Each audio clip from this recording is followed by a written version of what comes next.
Good evening friends. कैसे हैं भाई आप लोग अच्छे हैं ना भाई। और आप लोग की तैयारी बहुत बढ़िया तरीका से चल रहा होगा फ्रेंड्स।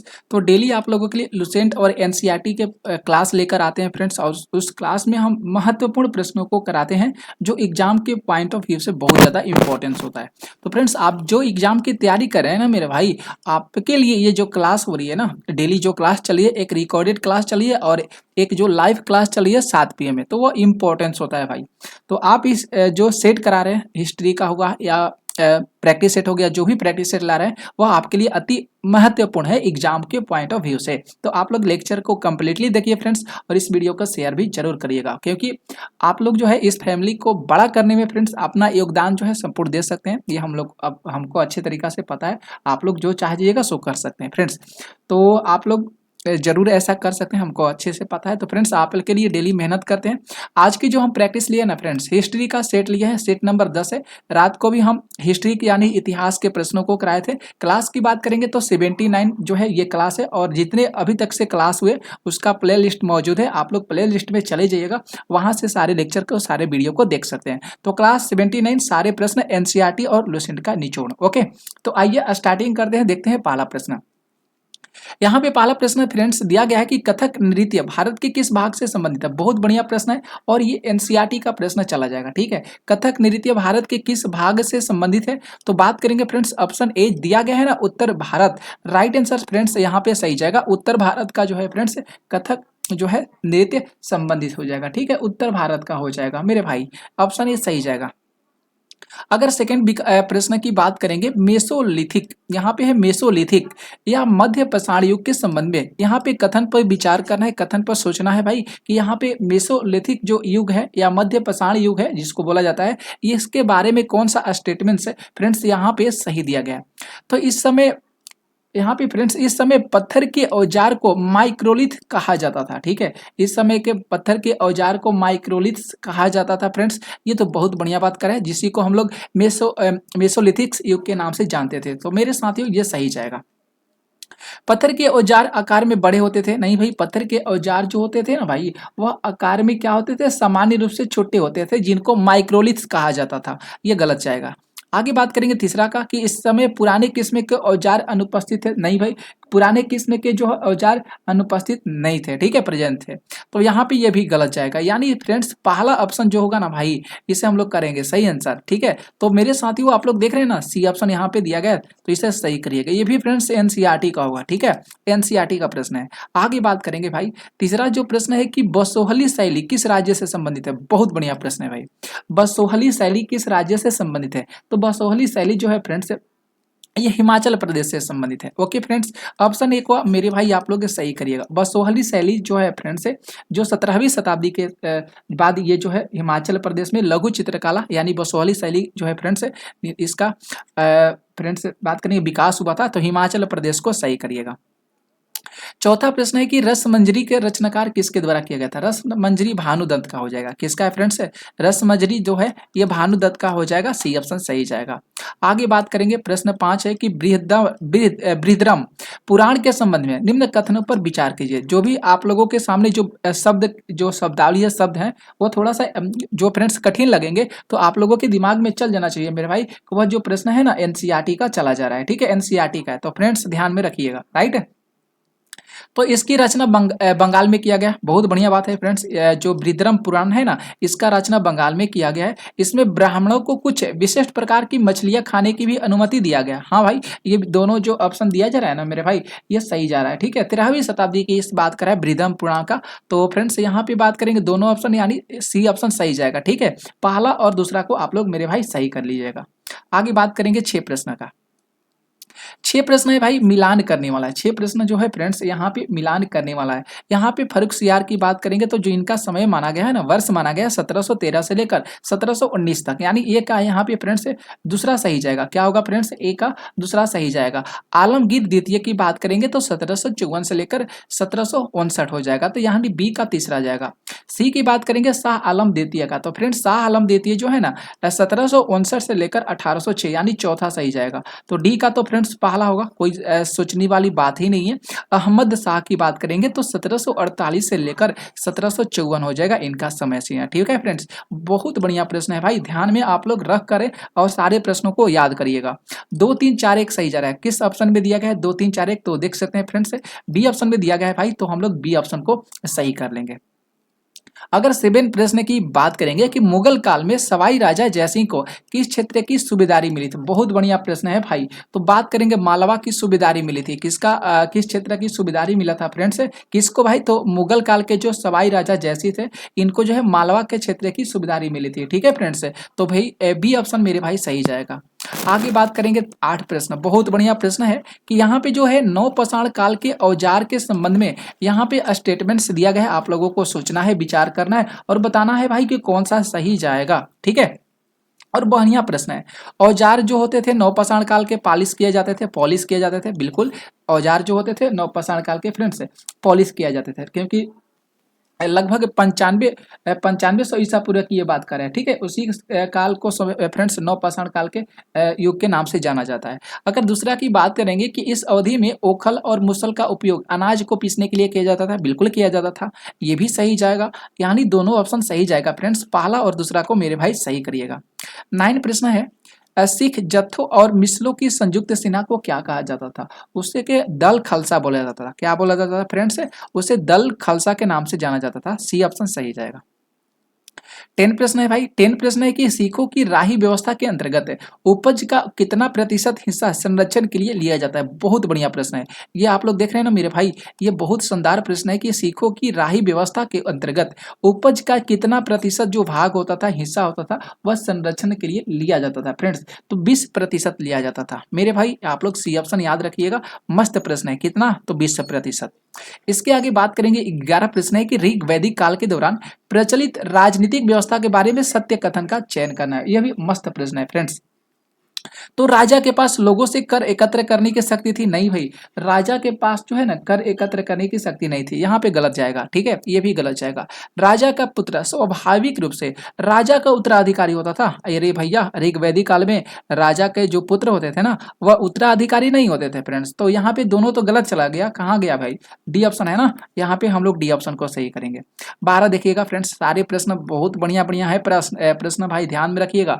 उत्तर वैदिक काल की सामाजिक स्थिति के बारे में निम्नलिखित कथनों पर विचार करिए। बहुत बढ़िया प्रश्न है। ठीक है, ओके फ्रेंड्स, तो महिलाओं और शूद्रों दोनों वेदों का अध्ययन करने की अनुमति नहीं दी जाती थी? दी जाती, ये नहीं दी जाती थी ना उत्तर वैदिक काल में। तो भाई यहाँ पे ऑप्शन नंबर जो पहला जाएगा ना, ये मेरे साथियों आप लोग इसे सही करिए, ये सही जाएगा।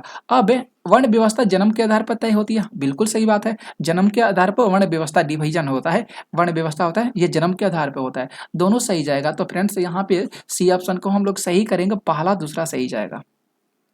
आगे बात करेंगे फ्रेंड्स, प्रस्ति का अर्थ क्या होता है? ये आप लोगों को बताए हैं, क्लास लिए थे तो हम बताए हैं। प्रशंसा होता है। क्या होता है फ्रेंड्स? प्रस्ति का अर्थ होता है प्रशंसा। ठीक है, क्योंकि प्रस्ति जो है ना एक विशेष किस्म का अभिलेख है जिसका अर्थ होता है फ्रेंड्स प्रशंसा होता है। राइट, 14 प्रश्न देखेंगे।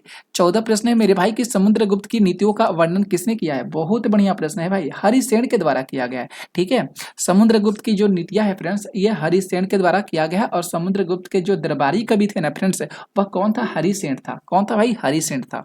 15 देखिएगा। 15 प्रश्न है कि हरिसेन ने प्रयाग प्रस्ति में दक्षिणापथ के शासकों की संख्या कितना बताया? तो 12 बताया। कितना बताया भाई? 12 बताया। बी ऑप्शन सही जाएगा।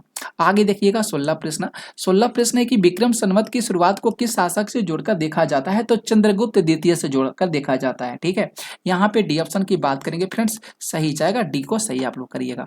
17 है भाई, 17 प्रश्न है कि हर्षवर्धन को नर्मदा नदी के तट पर किसने रोका था? तो हर्षवर्धन को नर्मदा नदी के तट पर पुलकेशिन द्वितीय के द्वारा रोका गया था। ऑप्शन ए को मेरे साथियों सही करिएगा। मस्त मस्त प्रश्न है ना फ्रेंड्स, याद करने लायक है भाई। सारे प्रश्न ध्यान में रखना होगा, कंप्लीटली वीडियो को देखिएगा। और मेरे भाई आप लोगों से रिक्वेस्ट है, तो आप लोग के पास जो भी ग्रुप्स होंगे उस ग्रुप में इस वीडियो को लेक्चर को शेयर करिएगा। ठीक है फ्रेंड्स। 18 प्रश्न है कि पल्लवों के काल में नगरम किसे कहा जाता था? नगरम जो बोला जाता था, जो भी व्यापारियों का संगठन होता था ना फ्रेंड्स, उसी को नगरम के नाम से जाना जाता था। व्यापारियों का संगठन जो पल्लव वंश से रिलेटेड है। ठीक है, तो नगरम। तो यहाँ पे सी ऑप्शन की बात करेंगे फ्रेंड्स, तो सही जाएगा व्यापारियों का संगठन। ठीक है, 19 प्रश्न है कि जनपद का क्या अर्थ होता है। जनपद यानी जन के बसने की जो जगह होती है फ्रेंड्स, उसी को जनपद के नाम से जाना जाता है। तो बी ऑप्शन भाई सही करिएगा, बी यहाँ पे सही जाएगा। आगे बात करेंगे फ्रेंड्स, यहाँ पे 20 प्रश्न मस्त शानदार सा प्रश्न है फ्रेंड्स। 20 प्रश्न है कि महाजनपदों का उद्भव यानी लगभग कितने वर्ष से पूर्व हुआ था। तो मतलब 250 साल पहले हुआ था, मतलब 250 साल पहले जो है इसका उद्भव हुआ था। ठीक है फ्रेंड्स, तो बी सही जाएगा। 21 से प्रश्न है कि महाजनपद काल के संबंध में निम्नलिखित कथनों पर विचार करना है। फ्रेंड्स बहुत बढ़िया प्रश्न है। ठीक है, हल के फाल अब लोहे के बनते थे, नहीं भाई, हल के फाल जो होते थे लोहे के नहीं बनते थे फ्रेंड्स, गलत जाएगा। धान के पौधे का रोपण प्रारंभ हुआ था महाजनपद काल में, गलत जाएगा। यानी पहला दूसरा दोनों गलत जाएगा। तो फ्रेंड्स हम लोग डी ऑप्शन को गलत करेंगे ना, न तो पहला और न तो दूसरा यहाँ पे हो जाएगा, असत्य हो जाएगा। आगे बात करेंगे प्रश्न 22 है कि पाणिनि के संबंध में निम्नलिखित कथनों पर विचार करना है। पाणिनि कौन थी भाई, बहुत बढ़िया प्रश्न है। ठीक है, तो उन्होंने संस्कृत के व्याकरण का तैयार किया था। हाँ बिल्कुल किए थे भाई, पाणिनि के द्वारा किया गया था। ठीक है, क्योंकि यह सबसे प्रसिद्ध व्याकरणविद जो है पाणिनि को माना जाता है, क्योंकि संस्कृत के जो व्याकरण है ना, ग्रामर है, उसको तैयार करने का योगदान पाणिनि को जाता है फ्रेंड्स। तो पहला सही जाएगा। दूसरा है उन्होंने एक विशेष क्रम में स्वर की रचना की, परंतु व्यंजन को बाद के काल में अन्य विद्वानों से जोड़ी है, गलत बात यहाँ पे कर रहा है। तो फ्रेंड्स हम लोग पहला को सही करेंगे भाई, ऑप्शन नंबर पहला सही जाएगा। आगे बात करेंगे फ्रेंड्स 23 प्रश्न है कि वजी संघ का वर्णन किस पुस्तक में किया गया है। तो दीघा निकाय में दीर्घ निकाय में किया गया है। किस निकाय में किया गया, दीर्घ निकाय में जो है वजी संघ का वर्णन किया गया है, दीर्घ निकाय में। तो बहुत बढ़िया प्रश्न था, याद रखना होगा। 24 प्रश्न है कि पुरी कहाँ है, उड़ीसा में जगन्नाथ जी का मंदिर का जो है ना, ये किस वंश के शासक के द्वारा बनवाया गया था। पुरी में जो जगन्नाथ जी का मंदिर है, ये किस शासक के द्वारा बनाया गया था, उड़ीसा में है ना पुरी। तो फ्रेंड्स जो यहाँ पे अगर बात करेंगे गंग वंश के शासक, इसे हम लोग करेंगे सही, गंग वंश के शासक के द्वारा बनाया गया था। 12वीं शताब्दी के बाद यहाँ पे कर रहा है फ्रेंड्स। आगे बात करेंगे 25 नंबर प्रश्न। 25 प्रश्न है कि अकबर ने बंगाल को किस वर्ष जीता था। तो अकबर ने बंगाल को 1586 में जीता था फ्रेंड्स। ऑप्शन नंबर बी को आप लोग सही करिएगा भाई। आगे बात करेंगे 26 प्रश्न है फ्रेंड्स। 26 प्रश्न देखिएगा ध्यान से। दक्षिण भारतीय भक्ति संतों के बारे में सत्य कथन का चयन करना, मतलब यहाँ पे हम लोगों को सही बताना है। नयनार जो सय होते थे ना, संत होते थे, संत उनको बोला जाता था फ्रेंड्स, सही जाएगा। अलवार जो होते थे वैष्णव के संत होते थे, नयनार शिव के संत होते थे, अलवार जो होते थे वैष्णव के संत होते थे। ठीक है, यहाँ पे दोनों सही जाएगा, ऑप्शन ए ऑप्शन बी। यहाँ पे 27 प्रश्न है, कथन पर विचार करना है। यहाँ पे सोचना है भाई कौन सा सही जाएगा। पुहार पांडवों का बंदरगाह, अरे भैया पुहार पांडवों का बंदरगाह नहीं था। मदुरै चोलों का बंदरगाह था, ये भी गलत जाएगा। मदुरै चोलों का बंदरगाह नहीं था, तो डी ऑप्शन भाई सही जाएगा। ठीक है, इसे ध्यान में रखिएगा। 28 प्रश्न है फ्रेंड्स।